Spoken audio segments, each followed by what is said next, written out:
Daily news and analysis. We keep you informed and inspired. This is World Today. Chinese top leaders are setting economic priorities for the rest of the year. How can policy support sustain growth momentum amid global uncertainty? Documents say U.S. is set to boost anti-China spending worldwide. How's Washington trying to slow China down through oppression and propaganda? Italy and Saudi Arabia reaffirm support for two-state solution. Can renewed diplomacy bring a breakthrough in the Gaza crisis? Hello and welcome to World Today. I'm Gaana in Beijing. To listen to this episode again or to catch up on previous episodes, you can download our podcast by searching World Today. Our top story, China has outlined its economic priorities for the rest of the year as policymakers aim to balance growth, reform, and risk management. At a meeting of the Political Bureau of the Communist Party of China Central Committee, one of the party's top decision-making bodies, leaders reviewed the economic outlook and a set of priorities including boosting domestic demand, supporting emerging industries such as artificial intelligence, and guarding against economic risks. Chaired by President Xi Jinping, the meeting also decided to hold the fifth plenary session of the 20th CPC Central Committee in Beijing in October, a key gathering ahead of next year's party congress. With global economic and geopolitical uncertainty running high, how can China sustain this growth momentum in the months ahead? For more on this, we are joined today by Dr. Li Lun, Assistant Professor of Economics at Peking University, Andy Mok, author of the book The Innovation Machine: How China Creates and Adopts Technology Through Governance, and Professor of Beijing Foreign Studies University. Great to have you all, gentlemen. First of all, one of the key messages from this meeting is that the fifth plenary session of the 20th CPC Central Committee will be held in October with a focus on advancing full and rigorous party self-governance. Professor Li Lun, how should we understand the relationship between strengthening party governance and promoting high-quality development in China? In what ways can full and rigorous self-governance of the CPC provide institutional support and long-term safeguards for sustained economic growth? Yeah, so first of all, thanks for having me. I think party governance in this scenario can be understood as a very essential part of the institutional infrastructure of our economic development. Because when we talk about high quality growth, it requires more than just putting capital, technology, or public policy. It requires the consistency of these policies, the competence of our administration, the accountability and capability to implement some of the long-term strategies. So I think the meeting is directly linking the rigorous self-governance with improving the party's long-term governing capacity and also maintaining close ties with the public and strengthening the centralized and coordinated leadership. So I think the stronger governance is also going to improve the policy implementation. So when we talk about current economic priorities, including expanding domestic demand, resolving local debt, supporting AI, these all calls for collaboration across different departments, different levels of government. So having this set of clear responsibilities and effective supervision is going to reduce the fragmentation of these policies and also reduce the risk that the central policies are diluted while being implemented. And also, I think having rigorous government is also going to have the efficiency or protect the efficiency of the public resource, because we're currently, for example, for the first half of this year, the public budget expenditure has reached more than 14 trillion yuan. So with public spending at this scale, so having some financial discipline, auditing, accountability is going to directly affect how much economic and social value is going to be brought by each yuan of expenditure. So overall, I think strengthening party governance and promoting economic development are not two separate agenda. So I think having an effective governance is going to determine whether policies are implemented consistently, whether public funds are used efficiently, and whether enterprises can operate with a stable, fair, and also predictable institutional environment. A very comprehensive overview. Professor Mark, you have lived in China for many years. From your perspective, what role has stronger governance played in shaping China's economic development? Well, Anna, it plays an absolutely central role. So, in my book, The Innovation Machine: How China Creates and Adopts Technology Through Governance, I introduce the I-5 model, which aims to do what Michael Porter's Five Forces model did for competitive strategy, meaning provide a systematic and rigorous way for analyzing governance, in particular applied to technology. But I think we can't separate economic development from technology, especially in the digital age and the age of artificial intelligence. So, what I think I've directly observed firsthand, as well as a student or an analyst of governance in China, is China's ability to take an idea, assign it to the appropriate institutions that have both custody and accountability. So, custody means they are responsible for interpreting what these ideas or these goals mean. And accountability, of course, means they're responsible for the results. And these institutions then create the instruments, whether these are tax incentives, whether these are new rules, whether these are standards, air quality standards, et cetera, that get turned into the infrastructure. And we see this, for example, with electric vehicles, how it seemed almost overnight all around the country, not just in Beijing, that charging stations for EVs were available everywhere. And of course, that then leads to impact. And if we want to talk about electric vehicles as part of this, again, China went from essentially zero in EVs to the global leader, as well as now a global leader when it comes to absolute volume for passenger vehicles. So, firsthand, I've seen, over almost 20 years, Beijing become much greener, much more convenient as subway stations seem to be popping up everywhere. And just the quality of life, I think, has increased tremendously. And everywhere I've been around China as well, Shanghai, Guangzhou, Changsha, et cetera, really, we can see the fruits of this integrated, holistic governance system. Professor Mark, that's a very interesting point. I think your book offers a lot of insights into this topic. But let's bring you to another question. We are now halfway through the year. When we assessing China's economic performance so far, what are the biggest strengths you've seen? Well, I think the underlying economic structure for China is very, very strong. And it surprises people all around the world. And we look at China's exports in the first half of this year. But I think in terms of the strengths, again, I think governance is the foundation. And what's very, I think, unique, especially in the technology field, is that government provides the infrastructure and the arena in which many companies, compete, and that ultimately I think is good for consumers. It's good for consumers and businesses, not just in China, but all around the world, because we hear a lot of complaints about overcapacity. But we also have to remember that China is not forcing these goods on people.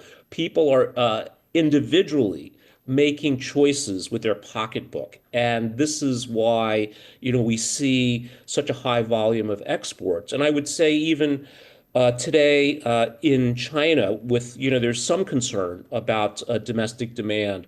But I think I want to share just a couple statistics with you, Anna. So Chinese consumers have almost 21 trillion, not billion, but trillion US dollars, equivalent of US dollars in bank deposits. So, there is a lot of liquidity. And, if you go around Beijing, I've been at some popular restaurants where you have to wait literally 3 hours to get a table. So I think what that shows is that the business environment is intensely competitive. Many businesses, frankly, especially at retail, don't survive. But that doesn't mean that the economy is weak or that the consumer is unable to spend. I think they're much more cautious because of the global environment and some of the challenging issues that have been raised about the domestic economy. But certainly, if you have the right offer, the right product, good service at a competitive price, I think the economy is still quite strong. Professor Luluan, as Professor Mark mentioned, China's economy is showing positive momentum with continued renewal of growth drivers and ongoing structural improvements.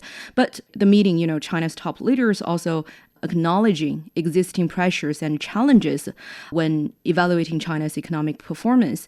In your opinion, what challenges still need to be addressed in the months ahead?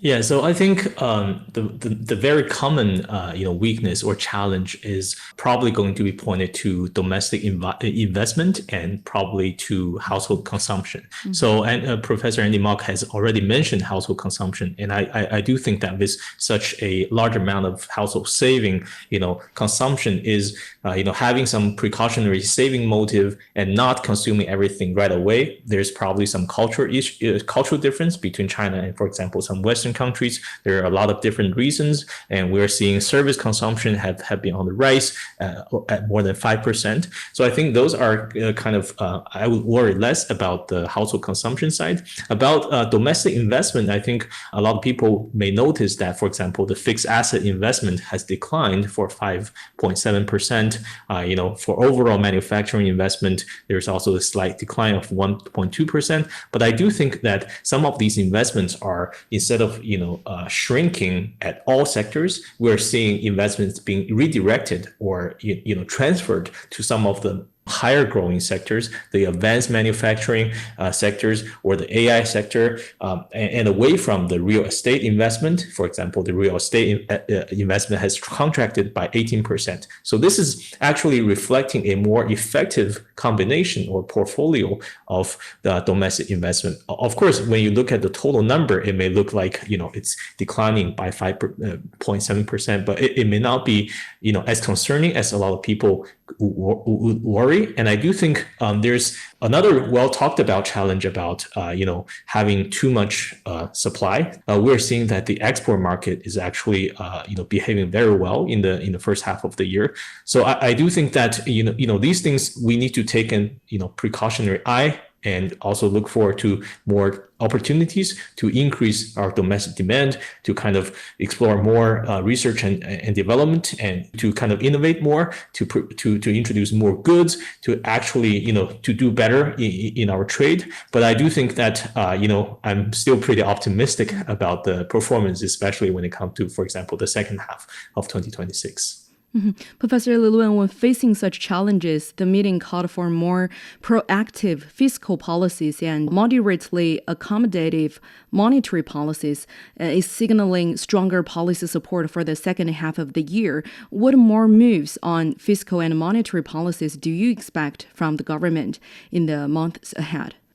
Yeah, so I think that we're already, as you mentioned, adopting a more proactive fiscal policy and a moderately accommodative monetary policy for 2026. I do think that the new emphasis is not on putting a more changing the policy as much as kind of stabilizing or kind of having the fiscal plus monetary coordination around specific objectives. For example, we're seeing a lot of fiscal subsidies or guarantees or interest support, which could basically lower or absorb part of the risk when it comes to household consumption, when it comes to banking, when it comes to bank loans. And already we're seeing a lot of effect of some of the consumption, for example, the consumer goods trade-in program. And also we're seeing coordinated effects of fiscal and financial measures to support the private investment, especially when it comes to small and medium enterprises. When it comes to their financing, we're seeing mechanisms to support service consumption,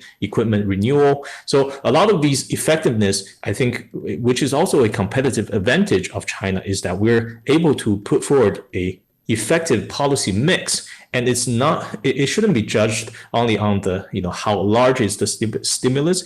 I think it's more depending on whether these policies can actually integrate together and create a very credible demand and also absorb some of the risk, and also allowing the monetary policy to kind of reach the lenders, especially from the households, from the small and medium enterprises that actually need this capital.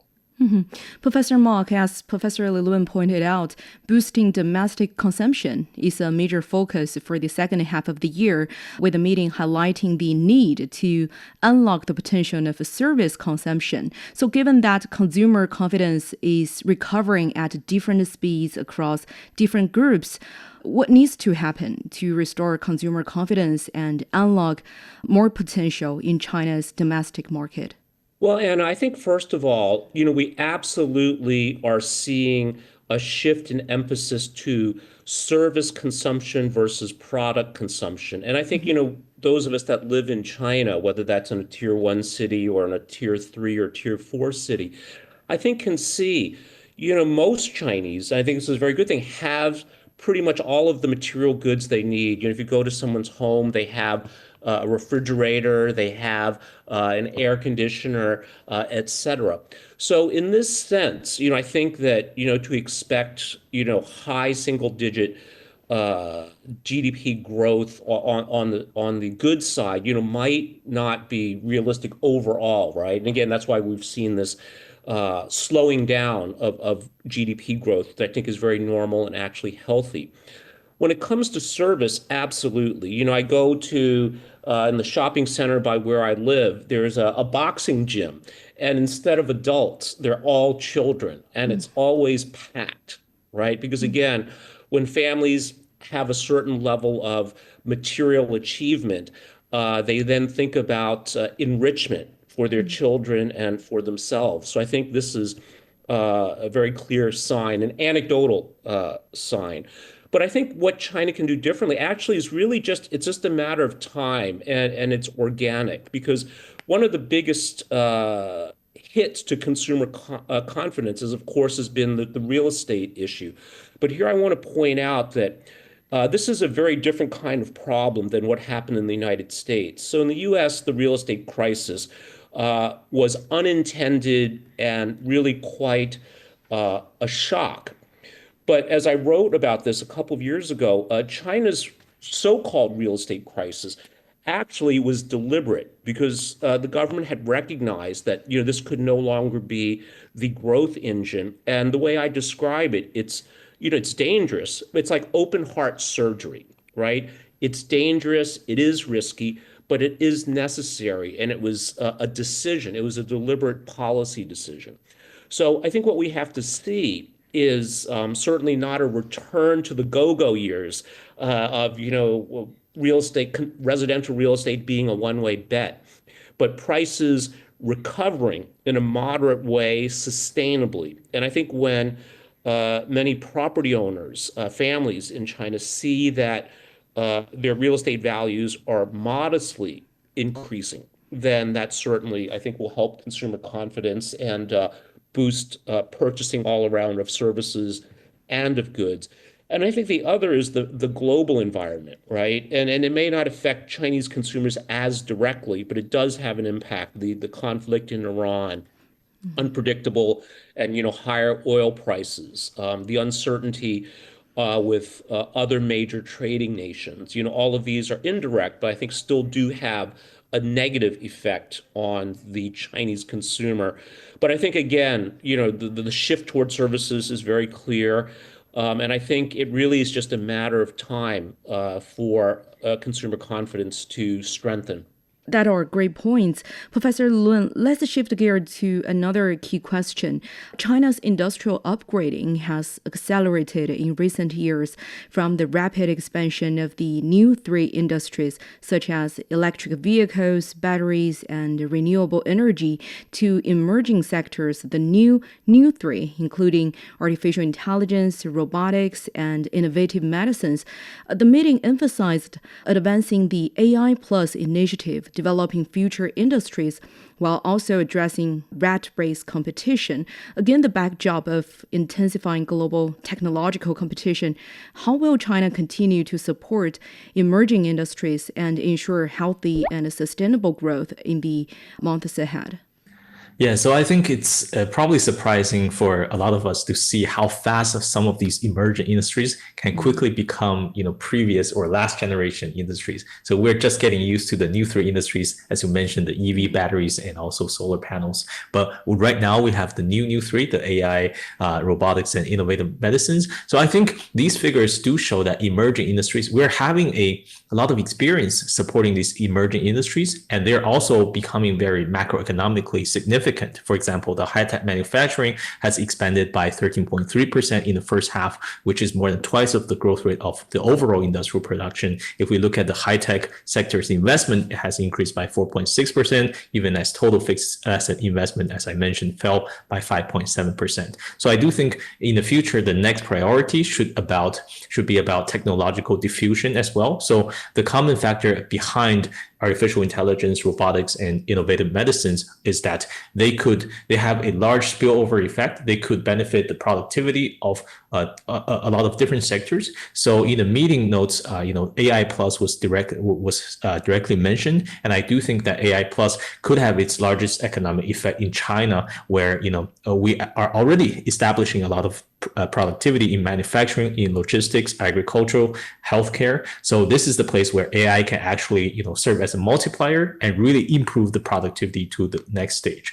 But I mean, that being said, we also require a lot of infrastructure construction, including affordable computing, including the tokenomics or the setting the technical standards and so on and so forth. But I do think in the future, there also should be policy support that concentrates on the early stage innovation, including supports on basic research in laboratories, in IP protection. So basically, the goal is to kind of having some of the patient capital innovating and investing in some of the long-term projects, and also to kind of increase the R&D, increase the innovation, and double down in, for example, the providing new technologies and increasing productivities even further. So maybe in a couple of years, if not month, our new three would also become previous last generation industries. But I think that will be good news for all of us. Mm-hmm. Professor Mark, even though we have this momentum in those emerging or cutting-edge areas, we've seen the U.S. take a series of measures targeting China's high-tech industries while also hyping up concerns about so-called overcapacity. How do you assess the potential impact of these actions on China's high-tech sector and its economy? Well, Anna, if history is any guide, I think what will happen is that there may be some negative short-term impacts, but it actually acts as a catalyst to strengthen China's technological edge as well as its self-reliance, right? So we look back to what happened when Huawei was put on the sanctions list. In the short term, the company took a big hit, but it bounced back into new businesses like automobiles, back in the smartphone business, and now a leader in providing hardware for artificial intelligence. So I think, we will see that happen again. And, I think it's unfortunate that the U.S. does this because, again, it does not hurt China, which is its intention, but it does end up hurting itself. So, I think that's clearly an issue. But I also want to point out too about the importance of robotics as part of the new three, because it's not just about economics when we think about it denominated in money terms, but China as well as many parts of the world are facing an aging population. So what this means is that at some period in time, just to provide for the basics of life, might be challenging because the amount of people might not be enough for that. So I think this is also a even more strategic reason, right, than just economic stability. But if we think ultimately, the goal of an economy, the goal of government is to provide for the well-being of the people. Thanks, gentlemen, for those valuable insights. That were Dr. Li Lun, Assistant Professor of Economics at Peking University, and Di Mok, author of the book The Innovation Machine: How China Creates and Adopts Technology Through Governance, and Professor of Beijing Foreign Studies University. This is World Today. We'll be back after a short break.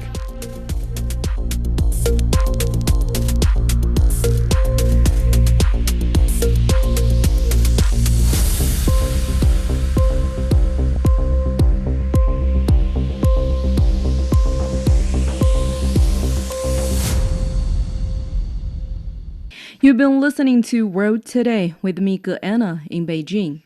Washington is boosting fundings for programs aimed at countering what it calls China's growing global influence, reviving some initiatives that were suspended during last year's federal budget cuts.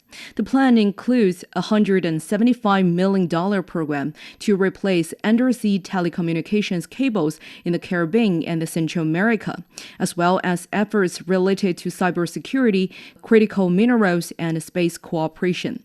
The move comes as Washington also prepares for possible high-level engagement with Beijing, including a potential meeting between the two presidents later this year.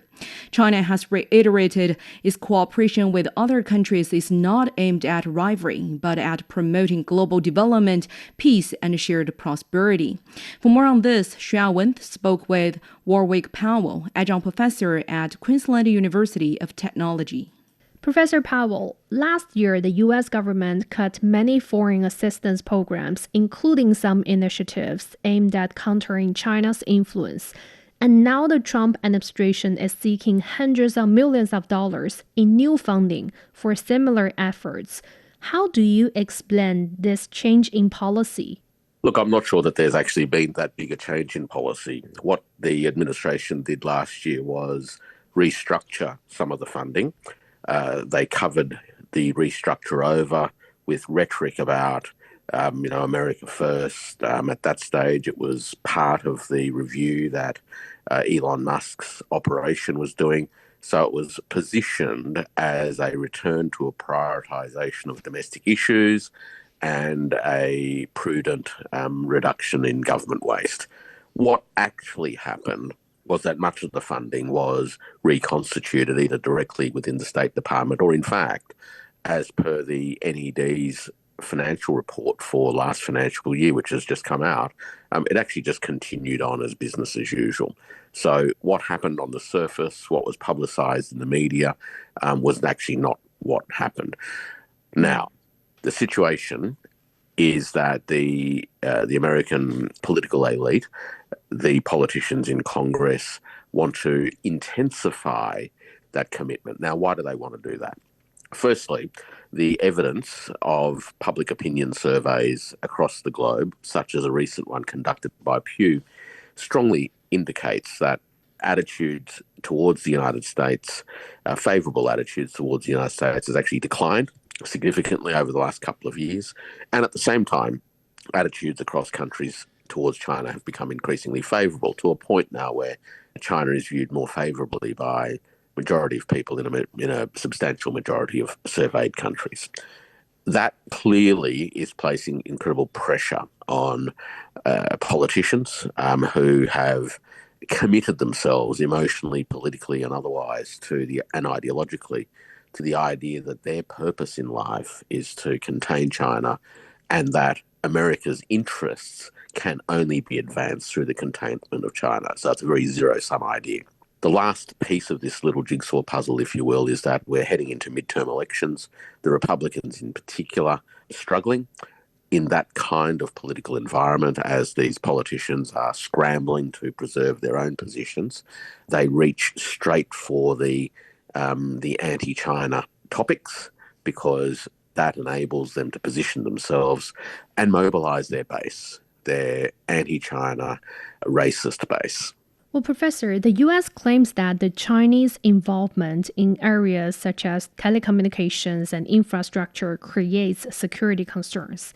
and is now offering new funding to promote U.S.-backed alternatives, including this very specific $175 million program to replace undersea cables in the Caribbean and Central America. First of all, I want to hear your opinion on, do China-involved programs create security concerns, as the U.S. claimed? And secondly, from the perspective of Latin American countries, does this create difficult choices as these countries seek infrastructure development while balancing relations with both the U.S. and China?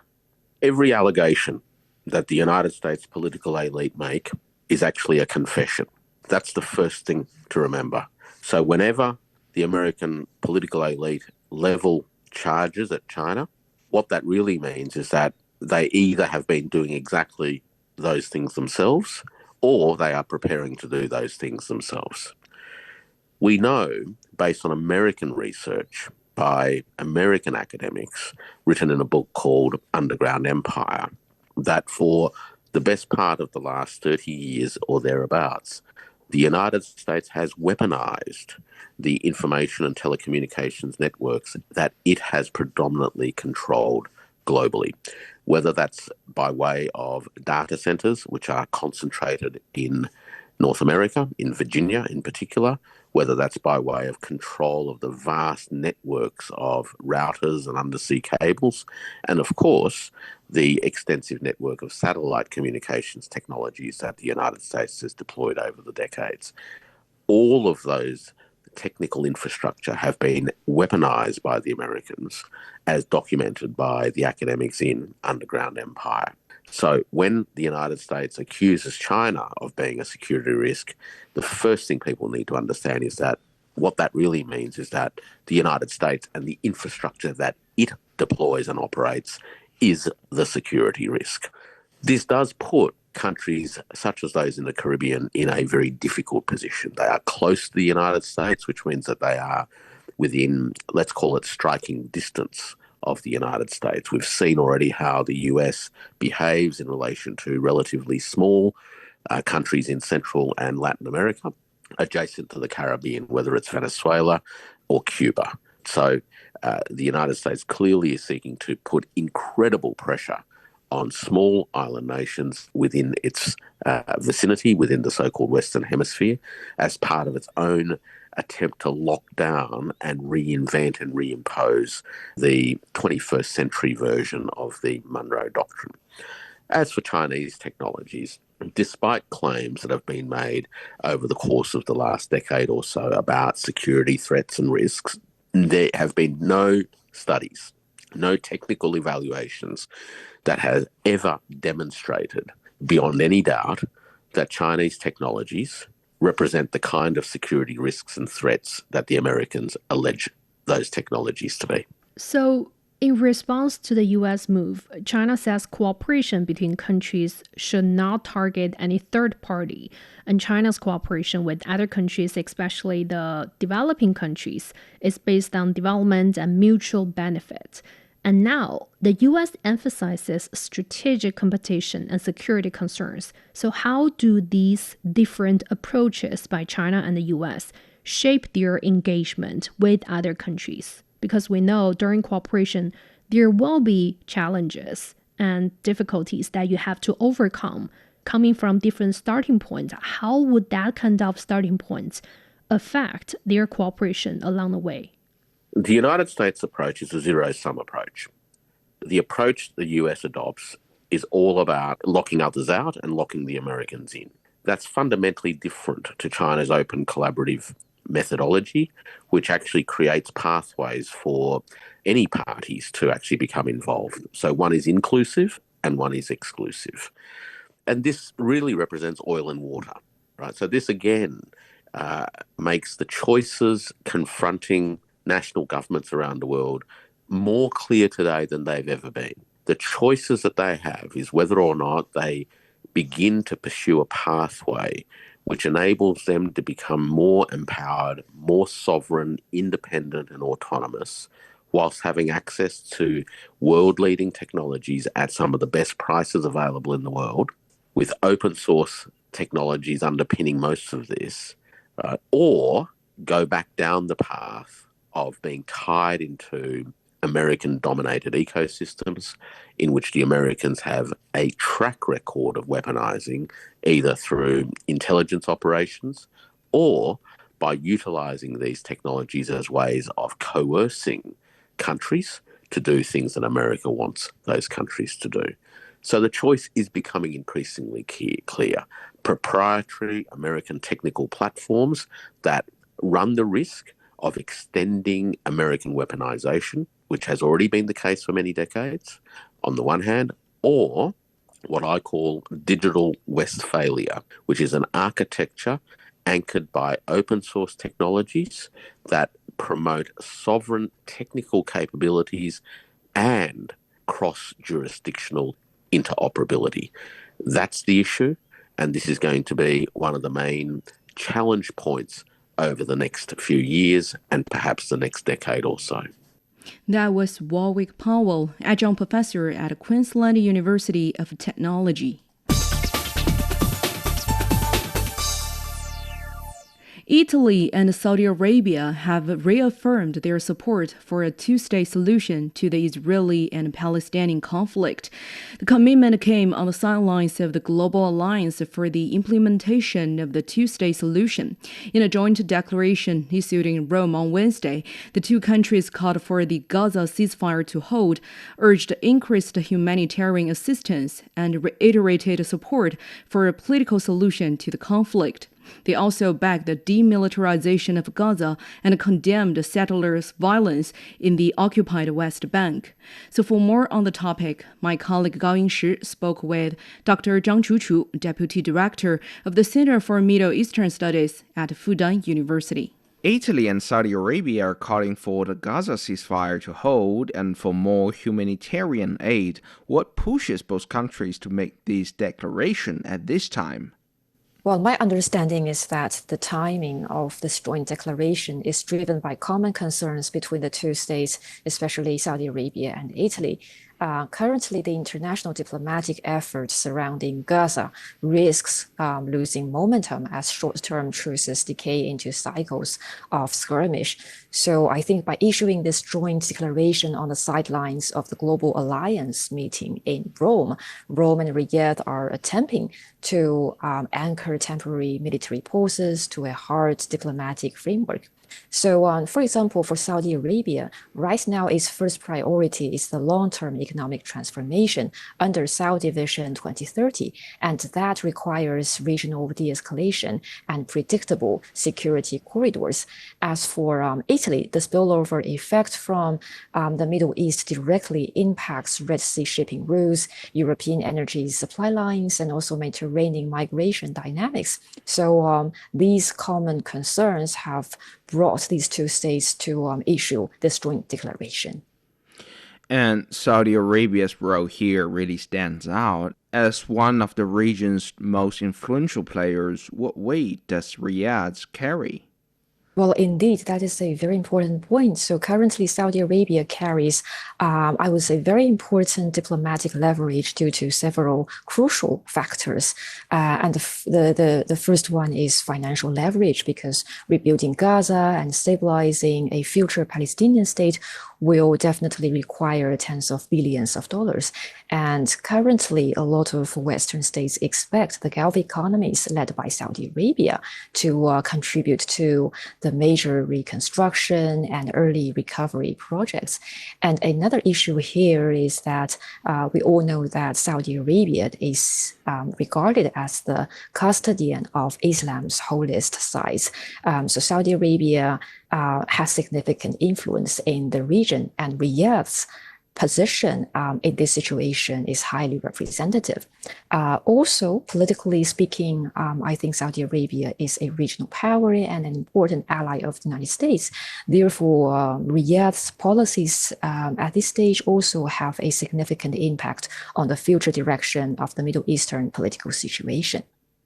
Does its position on the two-state solution have implications for the wider question of its normalization with Israel? Exactly. So there will be implications because Riyadh has made it explicit that normalization is off the table without an irreversible, time-bound pathway toward a two-state solution. So I think by reiterating opposition to annexation and demanding PA-led governance, Saudi Arabia, it tries to signal that normalization cannot be leveraged to bypass the Palestinian sovereignty. When we talk about normalization of relations between the Arab states and Israel, Saudi Arabia is very significant as it's a major regional power. And also, we have already mentioned that it is the custodian of Islam's holy sites. So before we know that the UAE and Bahrain had already tried to normalize the relations with Israel. So at the moment, I would say a lot of countries are looking at whether Saudi Arabia is going to do the same. So if not, then a lot of countries would take a wait-and-see position. Okay, switch back to the ceasefire. How fragile is this ceasefire right now, and what are the biggest threats to keep it in place? Well, I think the ceasefire remains structurally fragile because it relies on tactical alignment without a finalized political end state. So fractions outside the primary command structures or hardline political elements can spark unintended escalation through localized attacks or rocket fire. Also, another issue is humanitarian aid, because currently humanitarian aid delivery remains bottlenecked, and a severe disease outbreak, starvation, or civil breakdown inside Gaza can create immediate security risks on the ground. And moreover, without an immediate international or Arab policing or stabilization force ready to secure broader crossings and maintain order, security vacuums invite direct military re-engagement. The statement also condemns settler violence in the West Bank, yet these have continued despite international pressure. So what leverage do countries like Italy and Saudi Arabia really have to change things on the ground? Well, my observation is that leverage is primarily diplomatic, multilateral for these two countries. And as for Saudi Arabia, maybe one more leverage is about its economic leverage. But I don't think these two countries have direct influence on the issue. So what they can do, they can keep the issues on the agenda of the global alliance, United Nations, European Union, and also different kinds of Arab forums. And also, I think these countries, they could support monitoring, reporting, and potential targeted measures or conditioning of cooperation. Also, they can use Saudi Arabia's broader regional influence and Italy's involvement in the European Union and G7, like these kind of platforms, to make coordinations. However, we also need to note that neither Saudi Arabia nor Italy are the major parties to this conflict, and therefore they cannot determine the final outcome of the Gaza war. So right now, if you're asking about the question, who really has a leverage on Israel, I would say that is Washington, because on the one hand, Israel needs a lot of its financial aid, support from the United States, and also they are long-term allies. And another issue here is that regarding the voting, for instance, in the international forums, international organizations such as United Nations, so definitely Israel needs the support from the United States. So it has an important leverage. So I would say at this stage, of course, if you talk about the outcome of the Gaza war, then the determining factors is Israel, but also the United States can also play a very important role here. The declaration backs the demilitarization of Gaza and reform of the Palestinian Authority. These are relatively ambiguous goals, so how realistic are they under the current environment? I think these are objectives that are very hard to achieve. So when it comes to the demilitarization of Gaza, for instance, this would be extremely difficult in the short term because demilitarization, it would be a process that requires either the voluntary surrender of heavy weapons by the armed factions in the region or an external enforcement mechanism. And currently, neither of which is currently present. And as for the Palestinian leadership issue, supported by technical advisory teams from the UN, EU, or the Arab nations, might be tasked with auditing institutions, restructuring security services, and also preparing for eventual national governance. But also, I think it's worth noting that the political integration process faces numerous challenges, especially due to the current fragmentation of the Palestinian political power and the continued deterioration of the economic and social conditions. That was Dr. Zhang Chuchu, Deputy Director of the Center for Middle Eastern Studies at Fudan University, speaking with my colleague Gao Yingshi.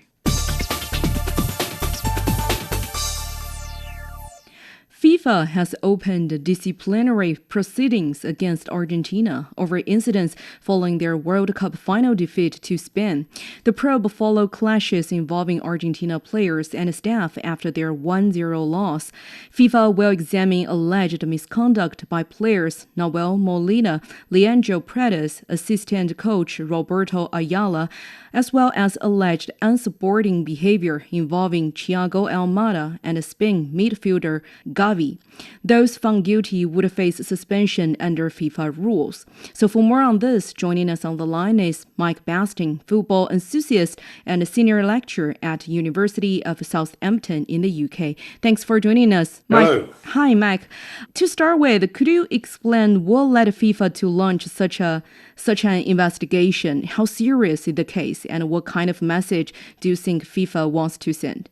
Well, it's a series of aggressive acts, outright physical violence, unsporting behavior, allegedly, political demonstration in the form of a banner and a headline, really a catalogue that really continued throughout the tournament that has led to this investigation, in particular in the final, post-match brawls, players and coaches accused of unsporting behaviour and physical violence, turning their backs on the Spain players when they went up to collect the cup, and this political demonstration about the Falkland Islands. And I think potentially it is extremely serious, yes. Mm-hmm. What punishment could they face if they are found guilty? And how significant could the sporting impact be, not only for Argentina's national team, but also for the clubs those players represent?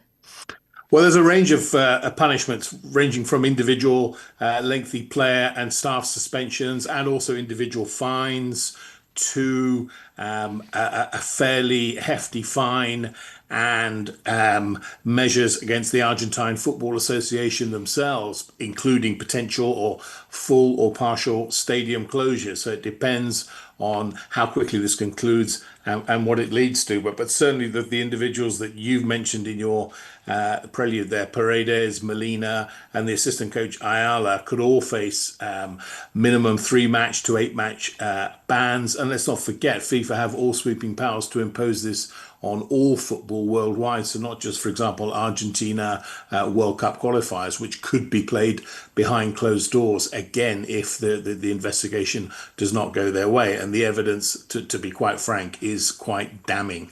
Mm-hmm. Mike, this investigation comes just weeks after a World Cup that sparked a widespread debate over FIFA's governance, tournament expansion, commercial priorities, and decision-making. Then against that backdrop, has FIFA's credibility been weakened? And if so, will the disciplinary case be enough to convince the public that FIFA can still enforce its rules fairly and independently?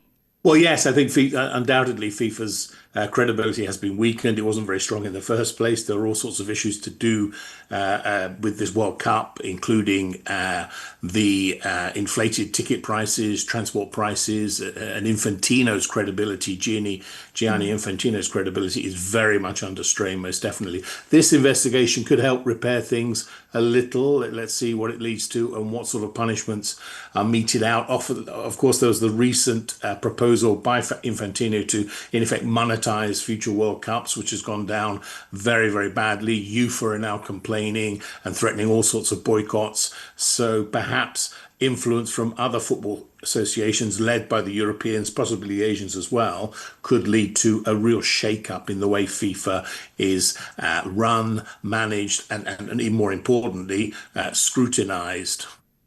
Beyond what we mentioned, this World Cup also saw political messages and diplomatic controversies attracting international attention. For example, close contacts between FIFA President Infantino and US President Donald Trump, or travel restrictions against the Iranian team. What's your view on the growing intersection of politics and sports today? Well, you can't really separate the two, and you can't separate or stop people talking about the two and linking the two and having discussion and debate and publicity. But on the ground, the actual behavioral implications need to be addressed, and there shouldn't be any intersection or any overlap. When you come to a World Cup, perhaps the major sporting event in the world, the Olympics, there are others perhaps on a par, there is no room for politics. There's no room really for boycotts or restrictions, and those have to be lifted. There's no room for political politicians, for example, Trump, playing such a leading role and getting involved in obviously this red card that was suspended, and also very heavily involved in the presentation. Other heads of state attend World Cups, Olympics. They take a very much backseat, a secondary role, observing and being there. But separating the two has to be the case, and we have to do that going forward. But I think this is perhaps just a Trump thing. He's very, very much a very different leader, as we know, and Infantino as well. Perhaps these two individuals are the real issue. Mike, there is a saying that FIFA is becoming better at running a business than running the game itself. What's your take on this? Do you expect FIFA, to strengthen disciplinary standards after this tournament, or will this ultimately prove to be another high-profile case that fades away once public attention moves on? Well, the first question, running a business, than the game itself, most definitely. As I just alluded to, this so-called monetizing or privatization of the future World Cup really does not bode well at all. Where's the players? Where are the supporters? Moving further away from supporters who are the lifeblood of the actual game itself. And in terms of strengthening disciplinary standards, I think FIFA needs to come under more scrutiny. I think UEFA can play a big part here, and organizations from the Americas and Asia as well. So I think there needs to be some sort of collective discussion. Heads of state, probably major economies around the world, major footballing playing nations as well, can put pressure on FIFA to create some sort of system whereby they're not perhaps beyond scrutiny and behaving in a way that really does not bode well for the game, the supporters and the players. So change is needed, most definitely. Perhaps UEFA can take a lead here. Thanks for those insightful analysis. That was Mike Basting, football enthusiast and a senior lecturer at the University of Southampton in the UK. That's all the time for this edition of World Today. A quick recap of today's headlines. Chinese top leaders are setting economic priorities for the rest of the year. Documents say U.S. is set to boost anti-China spending worldwide. Italy and Saudi Arabia reaffirm support for Tuesday solution. FIFA opens disciplinary proceedings against Argentina. To listen to this episode again or to catch up on previous episodes, you can download our podcast by searching World Today. For further discussion, you can also follow us on X. It's CGTN Radio. I'm Anna in Beijing. Thank you so much for listening. Bye for now.